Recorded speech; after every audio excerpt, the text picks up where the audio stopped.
He's dead. Get over it. Get away from him. He's dead. I need to put shit there. Oh my god. Want me to kill you too, buddy? No, don't console him. Leave him alone. Both of you, get out of here. Alright. Muttons for dinner.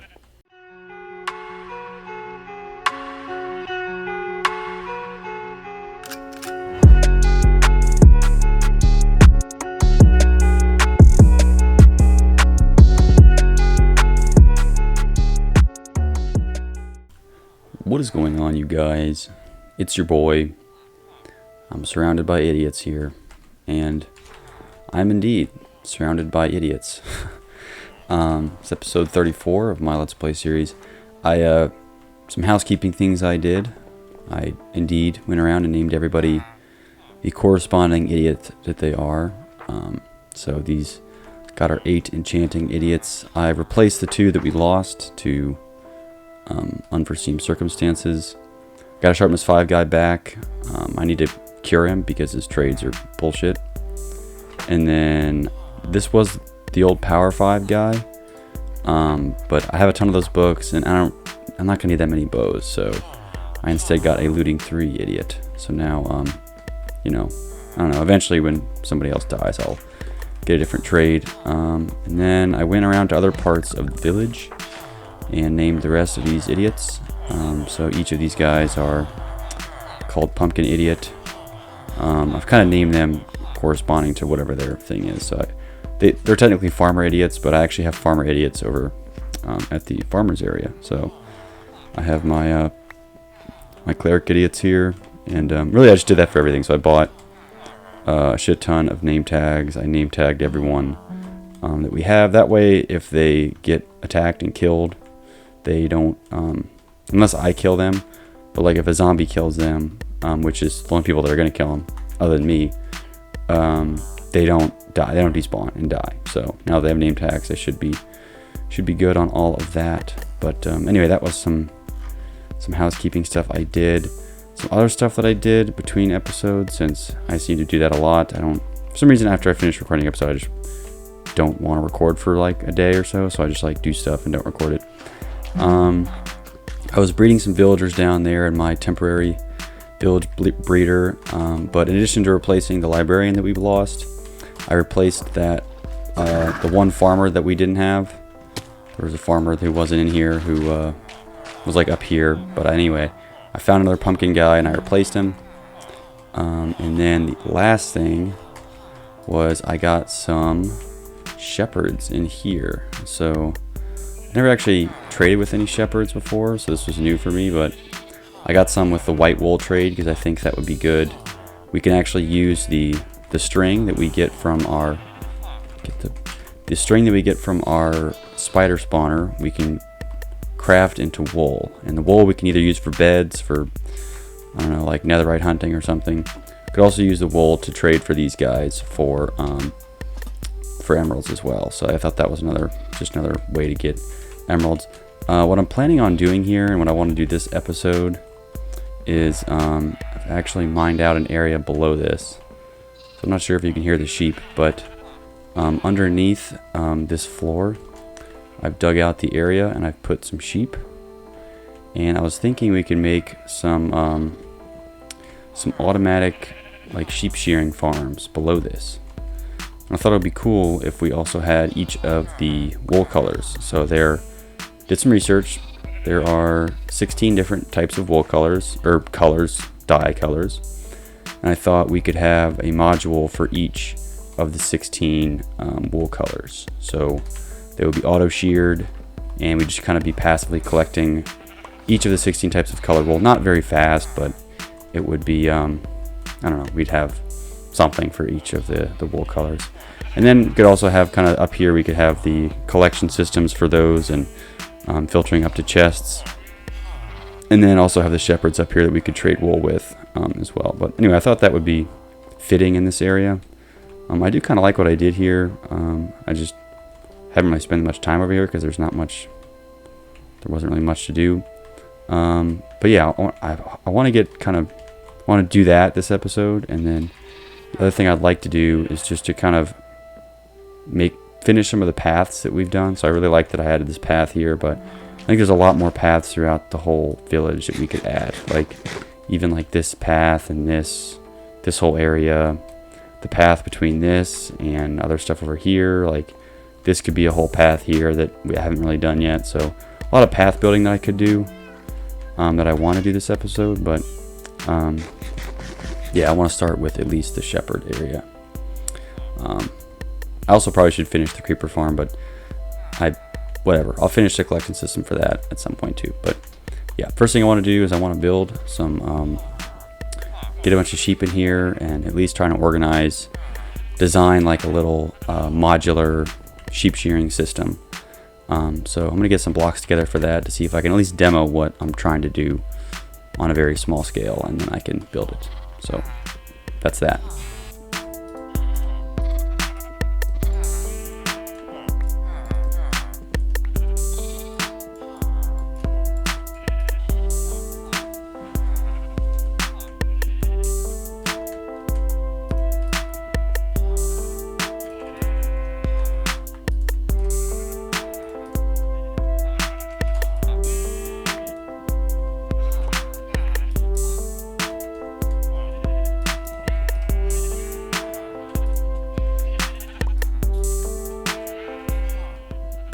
He's dead. Get over it. Get away from him. He's dead. I need to put shit there. Oh my god. I'm gonna kill you too, buddy? No, don't console him. Leave him alone. Both of you, get out of here. Alright. Buttons for dinner. Alright guys, so I think I have the basic anatomy of the build down. So here's basically what I'm thinking. So each of these little strips is going to have 2 sheep colored differently. The grass in the middle is just, it's supposed to always it's supposed to always be green. Like if sheep eat it, it'll go to this like brown color. And I need the one in the middle to be able to spread to both of them. So that's why, like, if the sheep ate that, this is still going to spread to both of these, really. That's the design. And then essentially what happens is the sheep is going to stand on that one block of grass. This observer here is just measuring whenever, is going to detect whenever that block updates. So right now this sheep is sheared, so the moment it eats that grass, it'll grow. Like it'll grow its fur or whatever, or wool, I guess would be the right term. And then when that happens, this observer will update. It'll detect an update. And then when that observer updates, this observer is observing that observer and will observe an update. Thus this one will fire. And that same thing happens to this. This observer is also tracking this one. So then this one will update. And then at the end of it, this redstone dust will activate because it's right behind this observer. And what this does is it'll activate this dispenser, which is just full of shears, and the sheep will get sheared. So basically whenever the sheep decides to eat, it'll automatically be sheared, and then its wool will just drop on the ground like that. And that's why I had to kind of dig under, because we'll have to put a hopper minecart here to actually get the drops. And then what I'm thinking, once we have the drops down here, it might be cool to use a water elevator like right in the middle of this farm, and then to watch all the items kind of get funneled all the way down there. So I need to do some math to figure out how we're going to fit. So I'm thinking we'll have 2 sheep of each color. So we'll have like 2 white, 2 yellow, orange, all the different colors. We'll have 16 little sets of this. And at the very end, maybe is where we can have our collection mechanism. We can do a big sorter for all 16 colors and have them in chests accessible on the surface. So it got a little deeper than I thought down here, but this is basically the structure of it, and it's tileable, so I'm just gonna double this and move it all the way down. This one right here is the same. It's just a mirrored view of this, so it's the same thing, it's just reversed, and that way I'm not stuck with 2 dispensers here. I can kind of alternate either one. So that way this is this will work going both directions all the way down. So anyway, thought I'd give you guys what the basic rundown of this actually looks like, and then now I can start building a bunch of them. And I should have most of what I need, but yeah, this is what it looks like.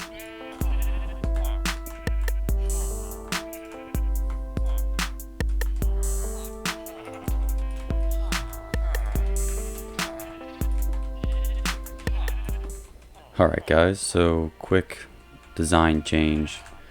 The amount of space I have on here is not too much, and conveniently 8 modules fits very nicely in just in this this half, right? So this half splits it very nicely into 8 modules.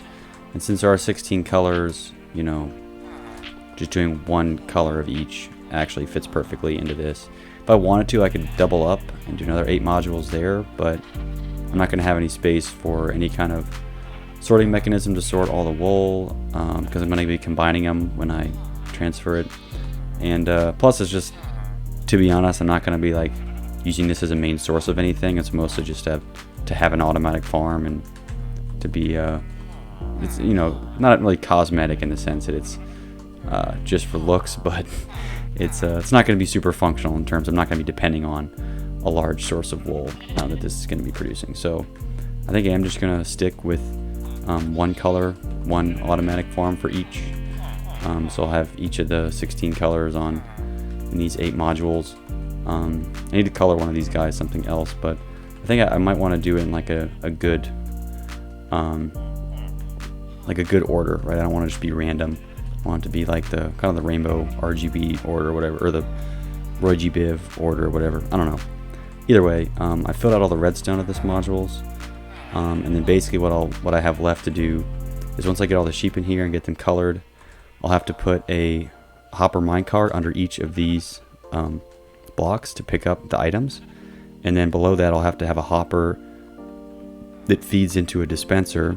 It'll be like right here, and the dispenser will shoot it into a soul sand elevator, which will go up. And the soul sand elevator will result in water pushing all the items down and kind of across this way. So the water flow will be right here, and we'll just kind of go this way. So I might just start putting some of the more sheep in, and then I'll figure out the coloring too at some point. But if I can get the sheep in, I can start placing the water and just see how the water is going to flow and move all the items down. But that's basically the thought process here, and so I guess I'll see how accurately I can actually do that. So here goes nothing.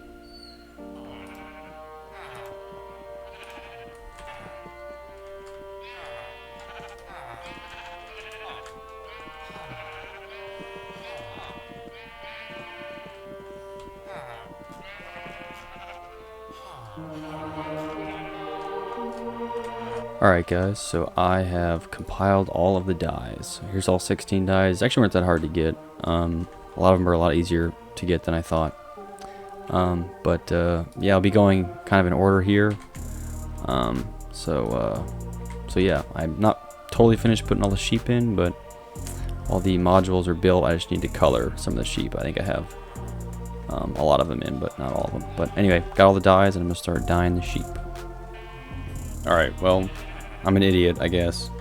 Turns out you can't dye the sheep unless they have they're fully grown, so I've temporarily deactivated all of the farms just by breaking the redstone dust, so that way they shouldn't activate. And then once they're full grown, I can actually go ahead and dye them. But yeah, I guess like gives me some time to fill in the rest of the sheep, so I'll do that while these guys eat up and regrow their fur. So I got all the dye. Here's the order we're going to be doing them in. This is like the rainbow. I guess I'll probably start with the colors, these colors over here. So do red, orange, yellow, lime, green. What the fuck? Alright, I'll wait for this idiot to grow back. So he's going to be cyan. Then... wait a second. This, and this guy.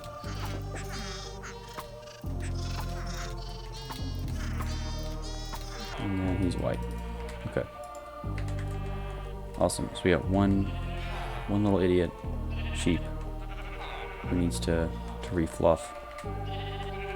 Alright, well, in the meantime, I'm gonna replace the redstone for these guys, and then I should shear them to get them started. But I think even if the grass is full and their fur is full, they'll still eat occasionally. So it doesn't actually matter whether or not I shear them to begin with. I just need to put the redstone back, and I'll replace the glass as well. But yeah, then it should be up and working.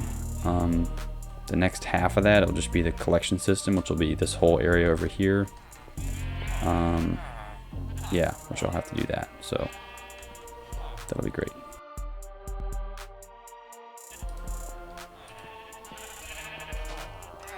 Aha! So it does work, and he does grow back the right color. Okay, this guy just needs to eat. Jesus, that was a mess. All right, so here's basically what happened. So originally I had the hopper minecarts below the entire block, but they weren't actually picking up any of the wool that was dropped. Like if it would fall on the edge of a block, it just wouldn't get picked up, which was really obnoxious. So like if the block like landed on the very edge, it wouldn't get picked up. So instead what I did was, it's kind of hard to see, but it took a while. Basically, in each of these dirt blocks, there is a hopper minecart instead. And then below that, there is a hopper. So I had to use the old piston push trick. So I essentially had a hopper minecart on the block, and then I used the piston to push it, the grass block over top of it, so that the minecart is existing inside of the block. And then it's on top of the hopper there. I just cleaned them out, so there's probably not too much in here, but you can see that the wool is kind of filtering down.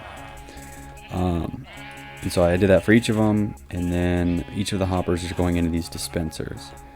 And so now for what these dispensers are doing. Basically, my plan here is to shoot the wool upward into a water stream right in here. And then the water stream up above will be carrying the water across all of it. And I'll probably have to put ice in the middle to carry the blocks, and then refresh some of the water. But basically, yeah, dispensers right there will shoot the items up using a soul sand elevator, and then it'll probably go across some ice here. It'll go into a new water source block, and then it'll pass all the way down, so they can all filter all the way down here to then be sorted. Basically, the wiring for this part is going to get confusing, so I'll kind of show what I'm going to do for that. Nope, because it's totally wrong. Alright, I've spent way too long on this, but I'm redoing the design again, because I'm an idiot, and I want to do it this way. Basically, instead of using the comparator at each hopper, there's half as many dispensers as there are hoppers, so I'll test if there is an item in the dispenser that needs to be dispensed, which it makes more sense. I'm not sure why I even went with the hoppers in the first place. But basically here is the tileable design that I'll be using. It starts with the dispenser, so an item's going to go in, comparator will read output, and it will shoot the sticky piston down, which will set a 1-tick observer clock, which will then be observed by 2 observers, and the pulse will be sent to the dispenser. So now it'll automatically dispense until there's no more items, and then it will do that. So now every time an item flows in, it will dispense and not dispense. So basically I have to make that 8 times down there for all the dispensers, and then we should be good to go. Alright guys, so I went through another kind of round of redesigning. I built all of the modules for each of the kind of auto dispensing mechanisms, and then I had to position them a little differently, so I ended up having to use 2 droppers in a lot of cases. So each of these sets of 2 towers have 3 droppers, one on the end where I could fit it in here, and then 2 on either end, which you know, I don't know, I guess it is what it is. So one thing I am noticing though is that some of these get stuck. Like, I guess for some reason it's it sends too short of a pulse to the piston, because the sticky piston just leaves the observer. So I'm not totally sure what to do about that. If it doesn't cause that much lag, I probably don't even care, because whenever it gets updated, it'll just keep sending stuff, right? And it'll eventually kind of offset anyway. So I'm not too worried about these like never-ending loops that I'm hearing. Like this constant ticking just tells me that, yeah, like this piston also got too quick of a pulse. I'm not too sure why it does that. I think it's just something with the comparator. So anyway, I built all the modules. I had to realign some of the droppers or the hoppers into these sideways droppers, which then meant I had to take the sheep out and put them back in. So that's what this like temporary pen was for, was to get the sheep out and then back in. Anyway, I got them back in, and then now, since I don't really like the wool that much, I'm gonna replace it with colored glass, and then I'll make a little channel here. I'll probably just do it out of glass because I didn't really like the way it looked with the oak doors. But anyway, I'm gonna start building that, and then we should be almost ready to move to the collection system. So this half of the farm should be pretty much done. Took way longer than I thought, but I don't care. It's almost done. Alright guys, so I have finally finished it up. Did a little more rearranging, put the wool blocks next to there, did the colored glass. I closed off the entire thing with glass because I noticed some of the wool was popping out when they get sheared. I screwed up his redstone, so the next time he eats, which they eat even when they're fully grown, he'll get sheared. But yeah, so I know that it is working, at least for some of the colors, because I reset the wools. So the collection system I have now, so this is all, I filled it all in with glass. The only way I can really get down there now is just going under. But I reset it like 5 minutes ago or something, so I know at least these colors are working. So over time, if we see we're not getting any colors, any certain colors, we can investigate further. But until then, we can at least decide that some of these are working. So I'll let this kind of work in the background while I work on a sorting mechanism of some kind. I'm not totally sure how I'm going to do this, but yeah. Also, I'm reconsidering even doing a sorting system for this, again, because we're not really even getting that much. It's pretty slow. So I'm not really sure if it's even worth it. I might just I don't know, I'm not sure what I'll do, but either way, I thought it'd be cool if we had like some chests up here with all the different colors, and you know, all the wool types and the varieties of different colored dyes and things could all be stored here. So we'd also have a designated area to keep all the dyes. But yeah, I don't know. Yeah, I don't know. But at least we got the first half done, so at least it's kind of functional in its own right. But yeah, let me let me think about how I want to do this, because it is kind of a thought-intensive thing. But yeah. All right. Well, I shall think no more, because this episode's been long enough, and I'm probably just gonna end it right here. Good news is a lot of our colors are working. Some have yet to be determined. So I don't know. We'll wait and see. But yeah, this episode's been long enough. I realized I got pretty sidetracked into the nitty gritty of this stupid sheep shearing thing, and in the grand scheme of things, it's pretty useless. Just because it's not really gonna give us enough of anything to do anything with. But ultimately, I think it's a nice little quirk to have, and I don't know. It was a nice little redstone exercise for me. But anyway, I'm gonna end it there. So hope you enjoyed it, and I'll be back for more in the future. Peace out.